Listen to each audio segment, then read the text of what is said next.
ሰላም ጤና ይስጥልን ስፖርት ቤተሰቦች ዛሬ እጅግ አስገራሚና ትኩስ የሆኑ መረጃዎችን ይዤላችሁ ቀርቤያለሁ።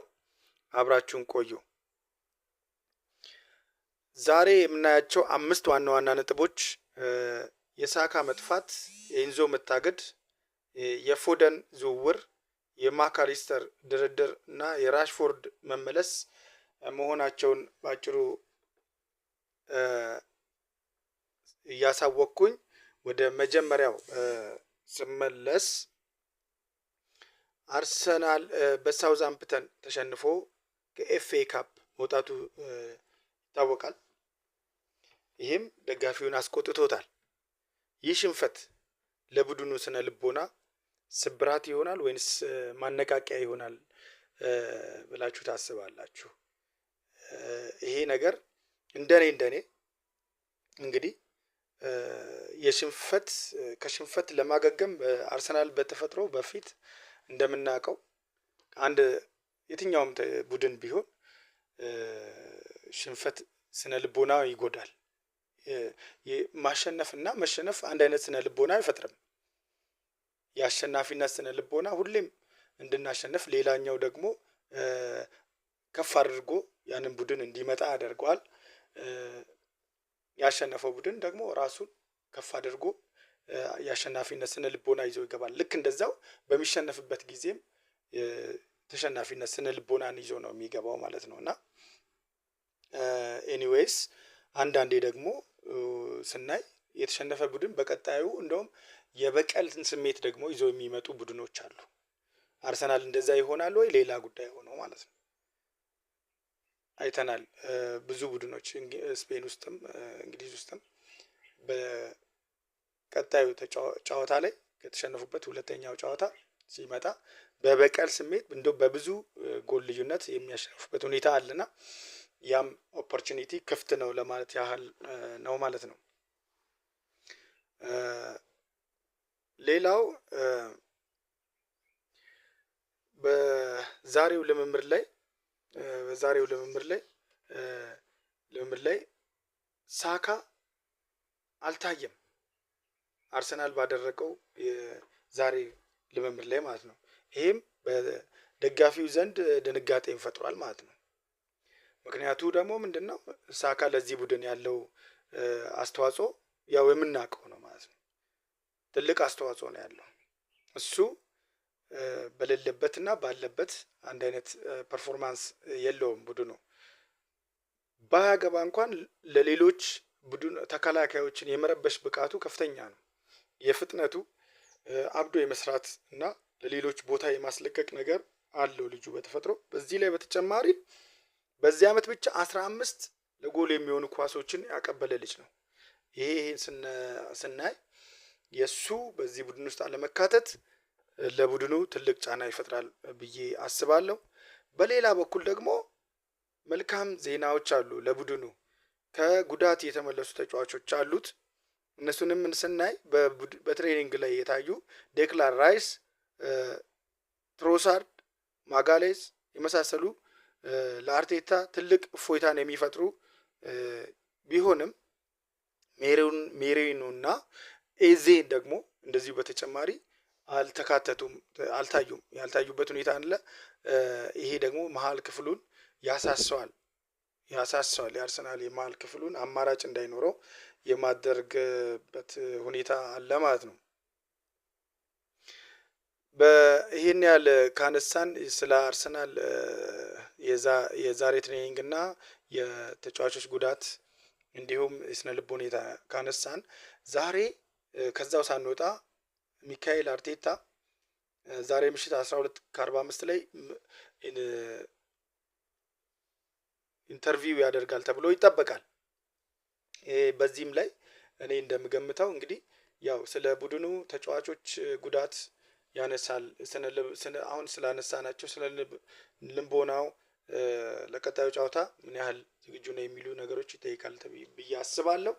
እሱም በዚህ ጉዳይ ላይ ጠንከር ያለ ምላሽ ይሰጣል ብዬ አስባለሁ። ምክንያቱም ተጫዋቾቹን ስነ ልቦና የሚደግፍ የሚያነሳሳ ንግግሮች ያደርጋል ብዬ አስባለሁ። ምክንያቱም ቀጣዩ ከስፖርቲንግ ሊዝበን ጋር ቻምፒየንስ ሊግ ጨዋታ አለውና ያንን የተመለከተ ስነ ልቦና የሚገነባ ምላሽ ይሰጣል ተብሎ ይታሰባል ማለት ነው።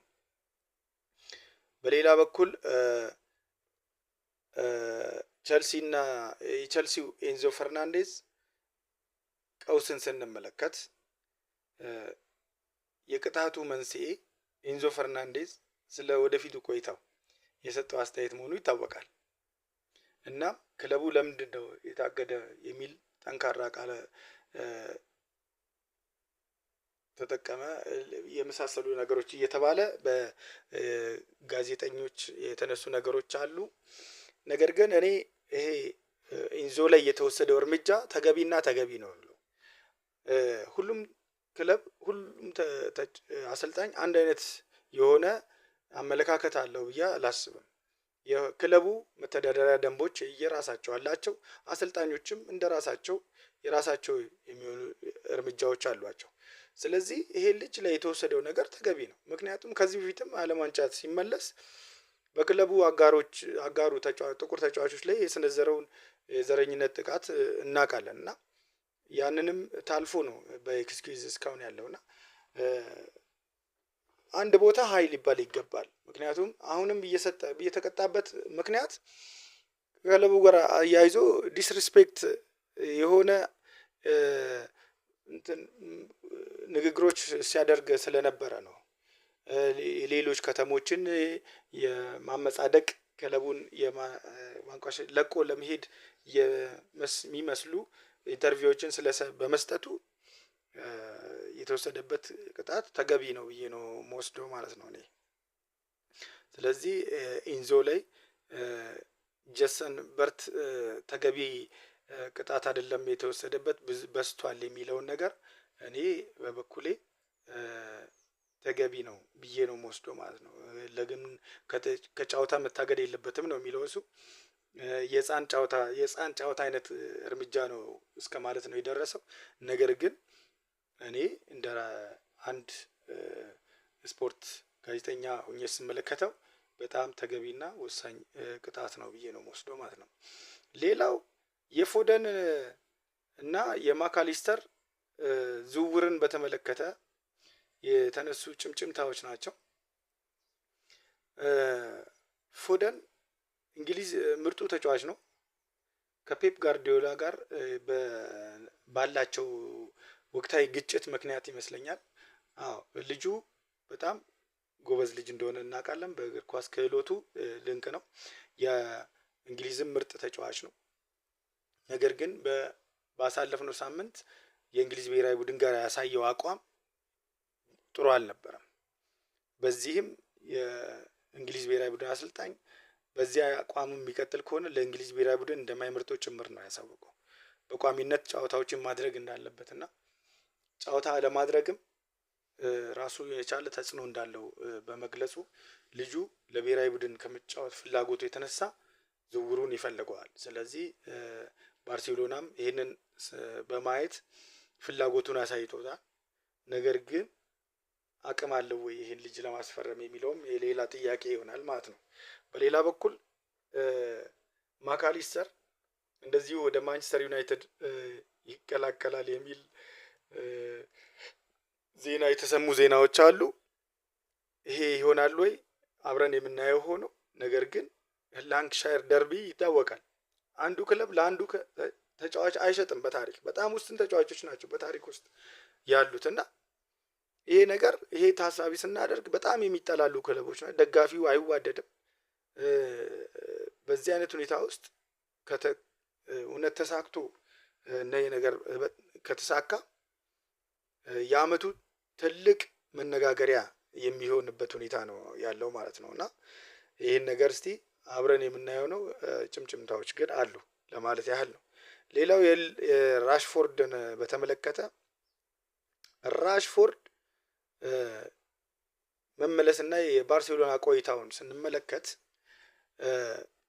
ራሽፎርድ እንግዲህ ወደ ስፔን ያልተሳካ ጊዜዎችን ያሳለፈው ማለት እንችላለን በደብዛዛው ስንመለከተው ማለት ነው። ምክንያቱም በጣም ፈልጎ ደሞዙን ቀንሶ ጭምር ነው የሄደው። ነገር ግን በቦታው ላይ ያ ነገር ጉዳት አለው ብዬ ነው የማስበው። እና ከዚህ አንፃር ማርከስ ራሽፎርድ ደጋፊውም ራሱ የሚቀበለው ስለማይመስለኝ ተመልሶ ዩናይትድ ቤት ይመጣል የሚል ነገር አይመስለኝም። ነገር ግን ጥሩ ገንዘብ ካገኘና